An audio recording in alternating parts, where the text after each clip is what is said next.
அனைவருக்கும் வணக்கம். நம்ம இந்த வீடியோவில் எப்படி பிரியாணி சமைக்கிறேன்னு ஸ்டெப்பாக பார்க்க போகிறோம்.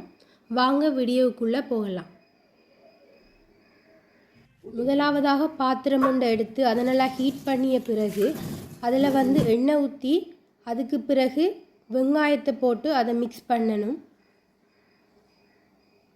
மிக்ஸ் பண்ணிய பிறகு தக்காளி போட்டு அதை ரெண்டையும் சேர்த்து மிக்ஸ் பண்ணணும். அதுக்கு பிறகு இஞ்சியை குத்தணும். அதை நல்லா குத்திய பிறகு பிரியாணி இலையையும் கருவாப்பட்டையையும் போட்டு ரெண்டையும் மிக்ஸ் பண்ணணும். நல்ல வாசம் கொண்டு வரும். அதுக்கு பிறகு இஞ்சியை போடணும். எல்லாத்தையும் சேர்த்து நல்லா மிக்ஸ் பண்ணணும். அதுக்கு பிறகு கராம்பையும் சேர்க்கணும். அதையும் நல்லா மிக்ஸ் பண்ணிய பிறகு ப்ளம்ஸ் போடணும். அதுக்கு பிறகு மிளகாய் போடணும். மிளகாயை போட்டு எல்லாம் மிக்ஸ் பண்ணிய பிறகு தேங்காய் பால் ஊற்றணும்.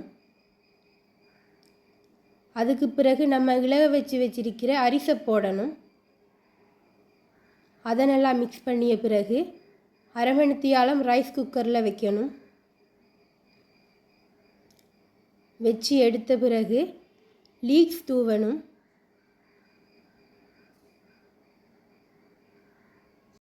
இப்போ நமக்கு பிரியாணி சோறு ரெடி ஆயிடுது. அதுக்கு பிறகு எப்படி கறி சமைக்கிறேன்னு தான் பார்க்க போகிறோம்.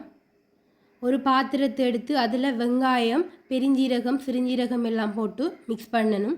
அதில் தக்காளி பழம் போட்டு அதை எல்லாத்தையும் சேர்த்து மிக்ஸ் பண்ணிய பிறகு மிளகாய்த்தூளையும் போட்டு பாலையும் ஊற்றி மிக்ஸ் பண்ணணும். அது நல்லா கொதித்து வந்ததுக்கு பிறகு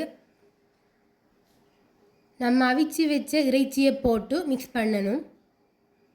இப்போ நமக்கு பிரியாணி சோறு ரெடி ஆகிட்டு வாங்க சாப்பிடலாம்.